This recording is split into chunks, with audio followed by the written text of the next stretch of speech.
Welcome to Australian Hiker, your online hiking resource. We're your hosts, Tim and Jill Savage.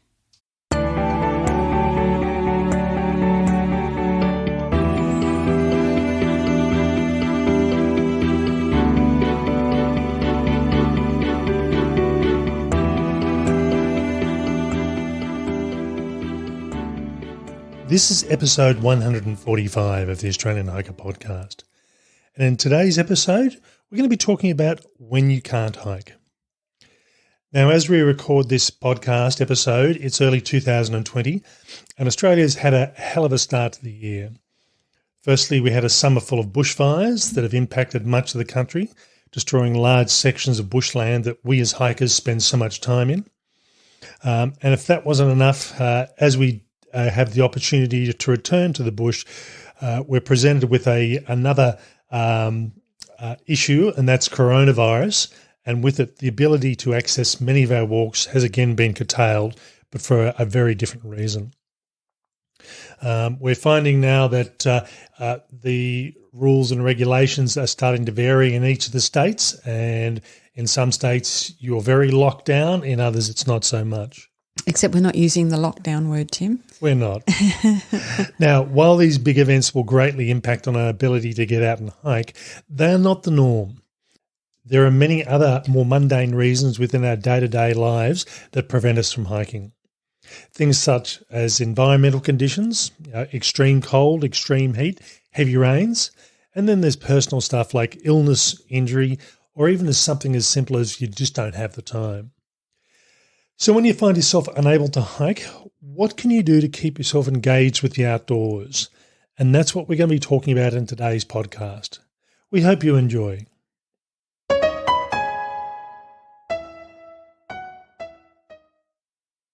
Now, the first thing we're going to look at for when we can't get out and hike is living vicariously through others by exploring online.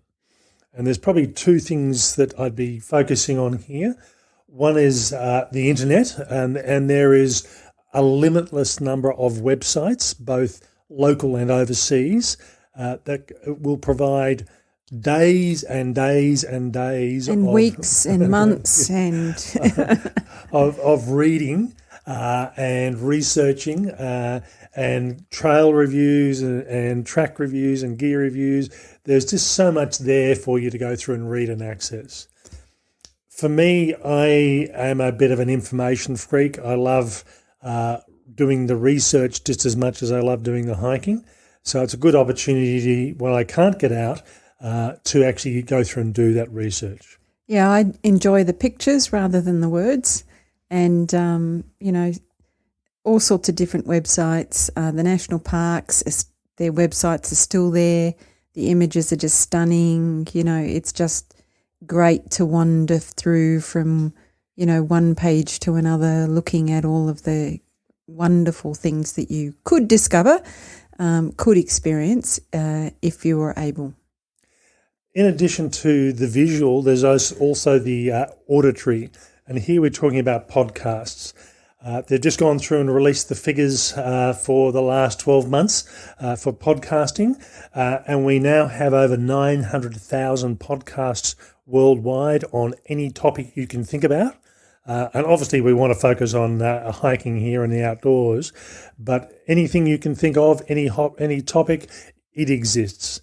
So that's amazing, isn't it? It is. So it's a chance to live vicariously and listen to hiking and hiking-related topics. And also the experience of others, and, some of the interviews that we do are about what others are experiencing and what they're seeing and how they're feeling about the hiking that they're doing. So, there's lots of opportunity to get some insight and get some exposure. And obviously, we would like you to listen to the Australian Hiker podcast. Which you are. But presumably you are. Yeah. But having said that, though, if you are interested in doing some of the long trails in the United States, the Appalachian Trail and the Pacific Crest Trail, there's a lot of podcasts that deal with those. And same with the European trails as well. So if you're thinking about doing those trails, or you're just interested in hearing about some of the information that's available, podcasts are a good option. And I know that not everyone likes to read. Some people like to listen. Some people like to do both. I just like to look at the pictures. Yeah. So you've got the option, whichever way you want to go there. So the next thing we're going to look at is planning your next adventure.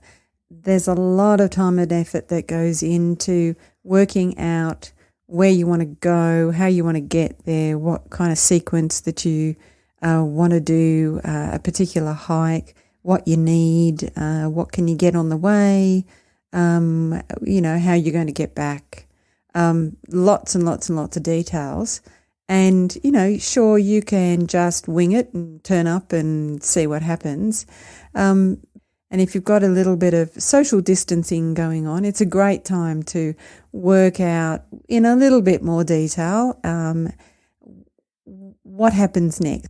And when you can get out and explore the outdoors, be prepared and have your plan in place. I know that Tim is having to reschedule all of his detailed plans for 2020.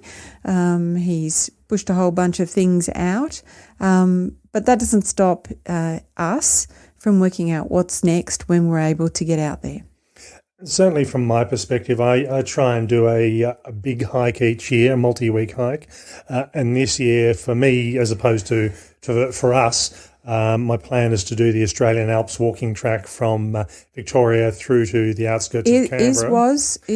Still is, and I'm working on the basis that we will be able to go through and do that, and the whole social isolation and social distancing will have gone by November. It's March now, so I'm hoping everything's sorted by then. But I'm working on the basis that that's the case, and I will spend probably 3 weeks solid planning a trip like that, so almost as long as the hike itself, as far as where I'm travelling distance-wise, where I'm staying at night, food, all sorts of logistical stuff. And I love doing the planning side of things, and it keeps me busy just as much as the hikes themselves, and it gives me something to look forward to and to plan towards. Yeah, and just on that, we've seen on social media a few people saying that, they go to particular areas and there's rarely or very few people there and so on, and then we hear of other stories where a particular hike is now really, really busy because of the limited opportunities that people might have. So we're not saying don't get outdoors, but we are saying for now you need to be really selective and be really mindful of the need for the social distancing. So, it is a very real thing, but we're also talking about any other time when there's just some barriers for you to be getting out and what you can do instead. From there, the next thing we're going to look at is reviewing and then maintaining your equipment. And I think this is one of these sort of things that not everyone does well. I think people will buy equipment, they finish using it, they put it away after a hike, and next time they get it out of the cupboard is when they're about to go for their next hike, and they grab it all out, they put it in their pack, and off they go. And wonder why their sleeping mat doesn't maintain its fill. I've done that. You end up sleeping on the ground because all the air's gone.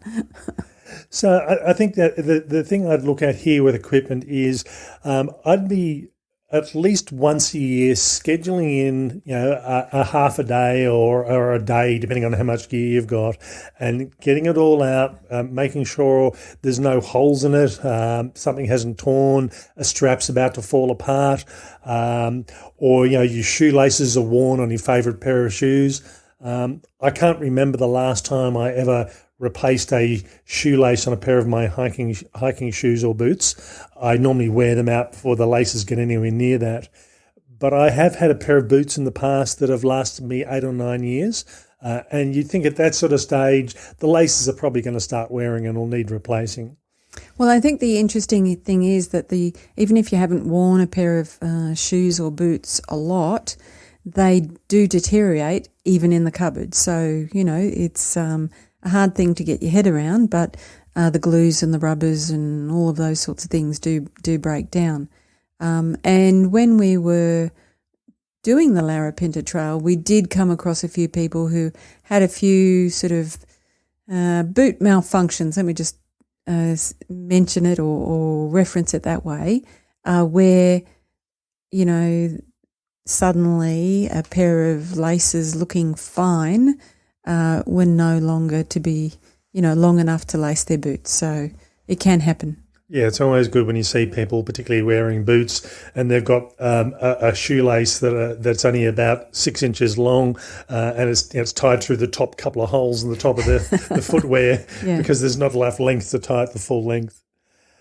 So, you know, that's probably a good example there. And as Jill mentioned, things like sleeping mats. You know, if you had a slow leak in your sleeping mat and think, oh yeah, I must deal with that, and you put it in the cupboard, and then 6 months later you get it out again, and you go hiking and think, oh yeah, I forgot about that. So it's worthwhile doing this as a thing that you schedule in on a regular basis. But certainly, you know, if the weather's bad or for whatever reason you can't get outside, it's a good opportunity to go through and check to make sure things are all okay. In terms of your wet weather gear, before Tim and I did the Human Hovel Trail last year, I pulled out the wet weather gear and thought, oh, well, I'll just waterproof a couple of items. And I ended up doing the whole lot. So I did jackets and pants and the fly for the tent and the ground sheet and, you know, just about everything I could get my hands on. And I was really, really pleased that I did. Probably thought it would have been okay, but certainly in retrospect, it was the absolute best thing to do. Now, apart from repair and maintenance of gear, I'd also be looking at whether gear is what you actually need. I think for people that might only hike once or twice a year, they may find that their pack is now 12 or 15 years old, and it's in perfectly good condition, but it's a lot heavier than the more modern day packs. Or they decide they need a better quality tent or a different sleeping bag, and it's worthwhile looking at the gear you've got. There's nothing saying you have to go through and replace it just because it happens to be a bit heavier or a bit older, but look and see if it's really what you need and whether it is time to replace, even though it might be in good condition. In a similar sort of vein, reviewing and maintaining your first aid gear. And this is probably one of the biggest oversights that not just hikers, but probably people in general make. I think most of us will have a first aid kit at home. Many of us will have a first aid kit in the car. And if we're hikers, we typically will carry at least a basic amount of first aid gear. But for a lot of people, it might be a matter of, okay, you've got painkillers or you've got laxatives or something like that, and they sit in your first aid gear for 2, 3, 4, 5, 6 years, and all of a sudden you think, oh, the use by date was 3 years ago. So it's worthwhile, again, doing an annual check on your first aid gear, making sure the use by dates on things like painkillers haven't gone. If you've got protective gloves, latex, once it's exposed to air, doesn't tend to last very long. So, if you've got a small hole in a bag that's got latex gloves in it, you find all of a sudden they're tacky and it'll tear as soon as you try and put it on. Bandages are designed to do a couple of things. One is to protect a wound or to minimise bleeding, but I mean it's also a way of preventing infections. So if you've got an open bandage that's not in a pack and it's they might be a bit dirty, although they look good, it might well be time to replace them. And I must admit, the photo I've got in the written version of this article shows just that. My roller bandages and my compression bandages are open, and they have been like that for a number of years. So it's probably time to go through and replace them. Yeah, I think one of the things that happens with the first aid kit is that you tend to steal things out of it. So over time you go, oh, I know, there's a pair of tweezers there, or there's a bit of this or a bit of that. And it gets thinner and flatter. And other than needing, I think, something for probably a completely different purpose, we rarely open the first aid kit and inspect what's actually there. So, you probably find that there are a few things missing along the way and you'll wonder where they went. So it is a good idea to check it out. From there, we move on to looking at opportunities to improve your knowledge. And certainly we try and put a number of articles out there to help people in improving their knowledge and their skills. There are plenty of mechanisms and ways to help improve your knowledge. So we just talked about first aid gear, but when was the last time you actually updated your first aid skills and knowledge? You do a first aid course, you get given a book. I think most people will read the book when they do the first aid course. It gets put in the cupboard or on the bookshelf and you never read it again. So if it's been a while and you haven't done a refresher and you may not have time to do a refresher, it might be worthwhile getting out the first aid book, looking at the skills and seeing if you remember what to do in case of a snake bite, what to do in case of a twisted ankle, all those sort of things. You could have a bit of fun and torture some of your friends and family as well along the way. There's also opportunities like some of the outdoor magazines. Again, apart from living vicariously, which we talked about earlier, it's a good opportunity where you've got articles and information on new gear to the market, or you've got skills that are being discussed and talked about. And I've given an example of a couple of Australian magazines in the written version of this podcast, but it's actually quite a good thing to look at overseas magazines as well. So looking at magazines, particularly out of the US, the magazines out of the UK are also very good. And Europe in general, but they tend to be a bit more expensive. But having said that, they all do things slightly differently and give you an opportunity to learn skills in a different way with a different emphasis depending on which country they've come from. So the other thing you can do, or another thing that you can do, is watch movies and read books about the outdoors. And we've reviewed a lot of movies and a lot of books that share people's experiences and their journeys, and mostly based on, true stories and so on. But there are just a vast range available, and some really, really, really interesting ones. So, if you've got a few hours to spare to watch a movie, if you're an avid reader, lots of novels around about the outdoors. I think one of the things I like about the books and the movies, again, it's the sort of thing that, if you're stuck at home because you're not feeling well or the weather's bad, you can still be involved with hiking.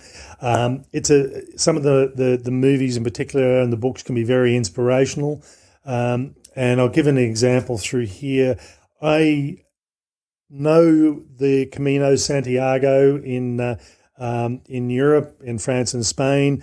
I know of it. I had no intention of ever really putting it on my hiking list, or if it is, it was well and truly down my hiking list. But after reading a book called A Million Steps, which we reviewed a couple of months ago, it's enthused me to want to go through and do this hike. So it's now been added to my hiking list in the next few years. Very different to the sort of hiking I typically like doing. I don't mind actually being alone and spending time by myself in nature. And certainly if you hike the Camino, that's not going to happen. That's not going to happen. And the funny thing is, because when I read that book, I just thought, the whole idea of hiking the Camino, and I know that there are lots of different versions of it, but the whole idea was quite exciting to me until I read the book. And now I'm thinking, I'm not so sure. So Tim's a thumbs up, and I'm not so sure now. But you're not a fan of sleeping in dormitories with lots of snoring people. Oh God, no. One is enough. One is enough. So again, there's plenty of movies and books out there, and we've done a review of quite a number of them, and we still have a long way to go. So have a look at some of those as a good option. Now, if you're not hiking from lack of time as opposed to an illness or for any other reason, it's a good opportunity to at least get out there for, even if it's just a short period. So exercise tends to be a habit. And if you wake up in the morning and say, look, I just don't feel like going for a hike today, or don't feel like going for a walk today, get up and walk, even if it's for 10 or 15 minutes, because it's the habit of getting out and about. I am a fairly early riser, and it's not unusual for me to walk up my local mountain at 5 o'clock in the morning. And particularly as we're getting in towards the cooler months of the year, I start the walk in pitch black, I finish in pitch black, and I do actually wear a head torch for some of the sections, because the trail I walk on is actually quite rough and can be a bit treacherous if it was in the middle of the night. So, so 5 o'clock in the morning is not in the middle of the night. It's pitch black, so that counts. And it's an opportunity for me to do a roughly 4 kilometre walk. I, in most cases, might only see 1 or 2 other people. There's a batch of regulars that do the walk at that time in the morning that I do. Whereas you try and do the same walk in the middle of the day, and there are dozens, if not hundreds, of people trying to do it. So I do like night hiking.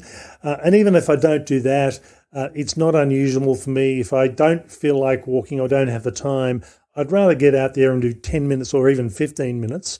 And even wearing a pack to do a bit of pack training is a good opportunity as well. Yeah, I think, you do what you can do, and walking around the suburb instead of driving to the shop, walking down to the shop, all of those sorts of things, just to get out and get some fresh air and get a bit of exercise. And as you say, Tim, put your pack on that's a bit weighted and, get a bit of training as well. And the last one we're going to look at is, if all else fails, just bore your family and friends with all your great experiences that you've had out in the bush. And, there's nothing like reliving little stories and, telling others about your experiences. And mostly they'll be interested. If they're not, that's just bad luck, because they can't escape you anyway. Your enthusiasm and the difference of what you've experienced will be enough to keep them interested. And I think the thing that older people would remember was slideshows. No, not the slideshow. When the favourite uncle drags out 300 slides of their 2-day walk down the road. We had a friend who did a few trips to Antarctica and spent a few months each time. And yes, when we went over to his place for a slideshow, it was hundreds of slides, really, really interesting stuff. But gee, how many glaciers can you see in one night? I don't know. And I must admit, I had a bit of a hobby a few years ago. I had a friend that had some very obvious tells in relation to he's just about to stand up and leave. And I recognised what these were. And my hobby was, how long can I keep him here and keep him talking? And I managed to keep him for 6 hours at one stage. No. I mean, that just means he's so polite and you're so rude. That's just what that says. All right. So now, for one reason or the other, as we said, there will be times when you just can't get out and hike. And sometimes it will be by choice, and other times it will be for reasons outside your control. So when this does happen, look for opportunities to keep the hiking dream alive, and before you know it, you'll be back on the trail again. Well, one of the things that we didn't mention was just trawl the online stores. I mean, what a great pastime that is, that's kind of the modern version of window shopping, isn't it? It is, and for me, I'm definitely a bit of a gear freak here. I know about 4.5 years ago, when I was looking for a new tent, I spent 3 months looking at a number Yes, of outdoor he did. stores to try and narrow the tent range down, and I certainly did that and ended up picking the tent that I bought at the time. But it was. I tend to be a bit of an over researcher and things like that, which is good for everybody who's listening because I do all the research for you. Yeah. And still, you don't have to buy. I mean, that's the thing, though. I mean, if you can't get out, but you've got an internet connection, you can just explore.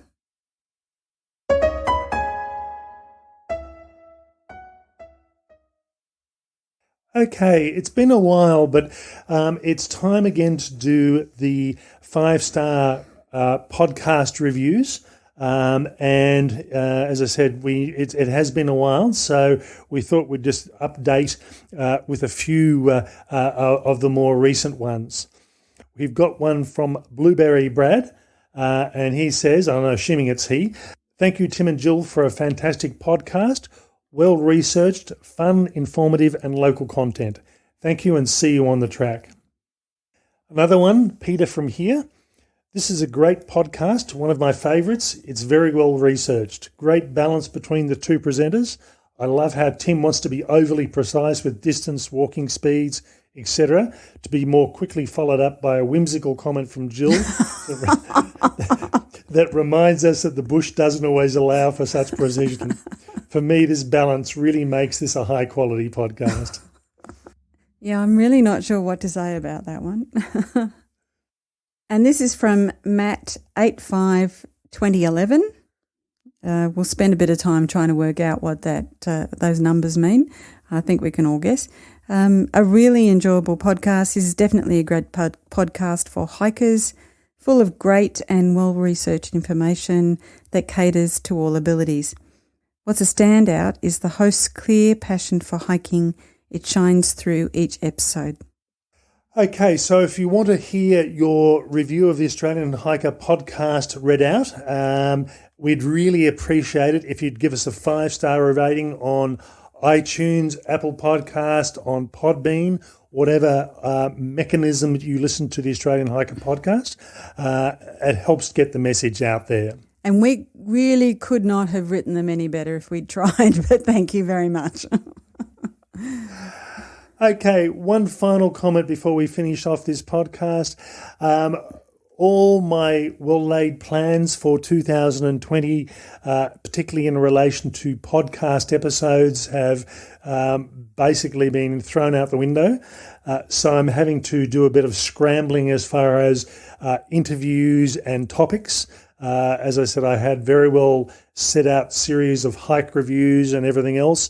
So I'm now having to reassess how things are going. So the podcasts will still be occurring at least every 2 weeks, but the topics will pretty much be on an episode by episode, except when I know what's coming up.